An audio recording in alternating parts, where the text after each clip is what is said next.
Luiz Carlos Vasconcelos, Rodrigo Santoro, Wagner Moura, Caio Blá, Ailton Graça, Lázaro Ramos, Wilhelm Cortaz, Sabotagem, entre outros.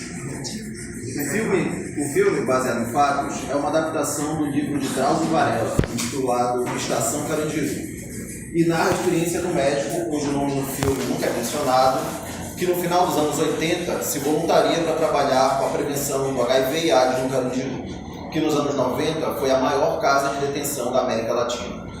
Lá, ele conhece de perto a dura realidade dos detentos que vivem em condições subhumanas e vem a conhecer também suas histórias. A cena de abertura retrata a chegada do doutor no presídio em meio a um desentendimento entre detentos, que está sendo mediado por Negro Preto, o chefe da cozinha, que é uma figura de autoridade na prisão, mesmo sendo também um detento. Ele apazigua os ânimos com desenvoltura, mostrando ao espectador que ali ele possui mais autoridade até mesmo que o diretor prisional.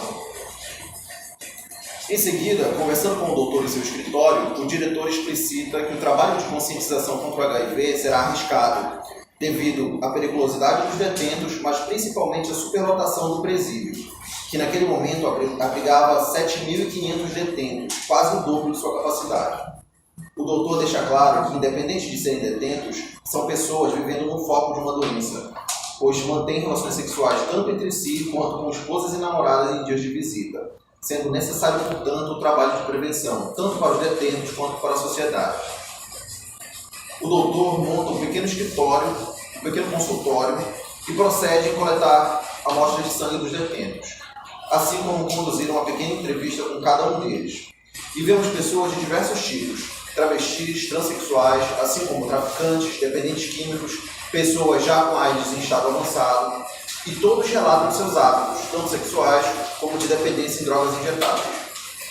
Em seguida, uma cena de tensão, com o doutor saindo do presídio à noite carregando as amostras que coletou e tendo problemas para provar sua identidade ao guarda do portão e assim conseguir sair do local.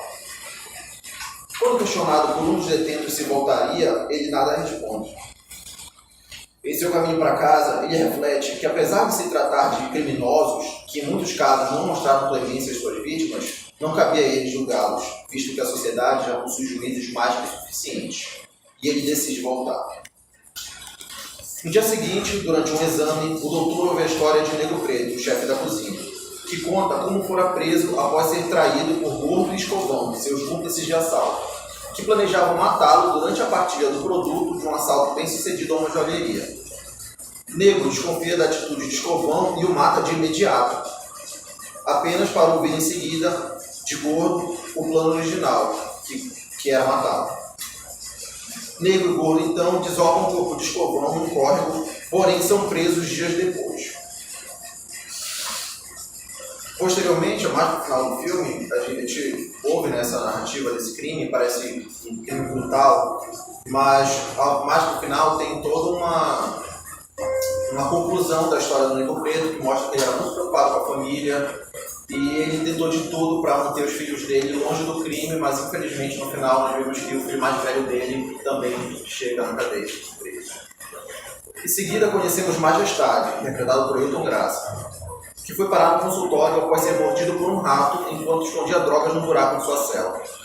O doutor nota que Majestade usa duas alianças e ouve sua história de como ele se casou com Dalva, uma moça de família conservadora, e posteriormente com Rosirene, uma prostituta, com quem Majestade vive uma relação conturbada, porém inseparável, que resulta em sua prisão após Dalva flagrar Rosirene e o marido em um quarto alugado e incendiar o quarto.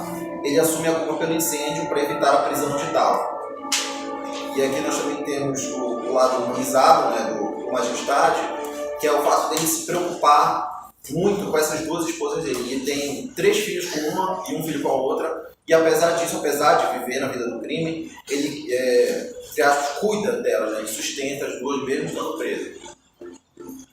Conhecemos também a história de Zico, interpretado por Wagner Moura, e Deusdete, interpretado por Caio Blá, irmãos de criação. Zico foi adotado pela mãe de Deusdete e Francineide quando ambos eram crianças e crescem juntos. Zico claro, pode crescer, é preso por tráfico e Deusdedit, apesar de não ter uma vida de criminoso, é preso após assassinar 2 homens que haviam assediado sua irmã e o ameaçado de agressão.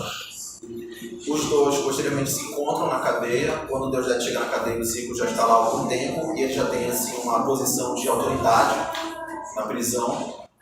E aí o Zico passa a cuidar do Deusdedit com aquele amor fraternal que ele tem. A seguir, vemos a história de Miro, interpretado por Ricardo Blar, e Antônio, interpretado por Floriano Peixoto. Miro está com tuberculose em estado avançado e Antônio cuida dele como melhor amigo. No passado, eles eram assaltantes de carro forte. Um dia antes de serem presos, Antônio conta a Miro que ele estava sendo traído pela esposa. Miro não acredita em Antônio e desfaz a parceria de assaltos, apenas para em seguida descobrir que sua esposa planejava matá-lo para ficar com o dinheiro por ele acumulado e fugir com outro homem, um policial. Miro consegue se livrar da tentativa de assalto, mata a mulher e é preso em seguida. Antônio é preso pouco tempo depois, pois sem seu parceiro de crime fracassa em uma nova tentativa de assalto a carro forte. E após os dois se encontrarem na prisão, o Miro perdoa o Antônio, né, porque ele não tinha acreditado no amigo, e no fim o amigo estava certo. Contamos também com cenas de um evento para os detentos, promovido pela diretoria da prisão, que contou com a presença da cantora Rita Cadillac, que após cantar e dançar, fez um discurso de conscientização sobre o uso de preservativos para a prevenção contra o vírus HIV. Por fim, após o desfecho dessas histórias, dos diversos personagens aqui citados e outros mais, vemos o início de uma rebelião no presídio. Era domingo, estava acontecendo a final de um campeonato de futebol entre times de presidiários. O doutor havia acabado de deixar o presídio, quando uma briga se inicia por razões desconhecidas, mas com diversas explicações dos sobreviventes, que vão desde briga por dívida de jogo até por razão de uma cueca que teria sido estendida por um detento no varal de uma facção oposta. A briga se intensifica, se espalha pelos corredores dos pavilhões e logo o caos se instaura. Os detentos destroem estruturas internas do presídio, incendeiam colchões, expulsam todos os agentes prisionais sem fazer nenhum refém e declaram rebelião, exigindo do diretor melhorias para sua condição, assim como a revisão em processos, alegando haver diversos presos com penas já concluídas. Era a véspera das eleições municipais em São Paulo, e numa tentativa de acabar com a rebelião rapidamente, o governador do estado de São Paulo envia tropas de choque da polícia militar à casa de detenção. Mais de 300 homens armados com revólveres, metralhadoras e bombas. O diretor da prisão ainda negocia com os presos, que expõem suas demandas e entregam suas armas, que nada mais eram que pedaços de ferro e canos, e retornam para suas celas.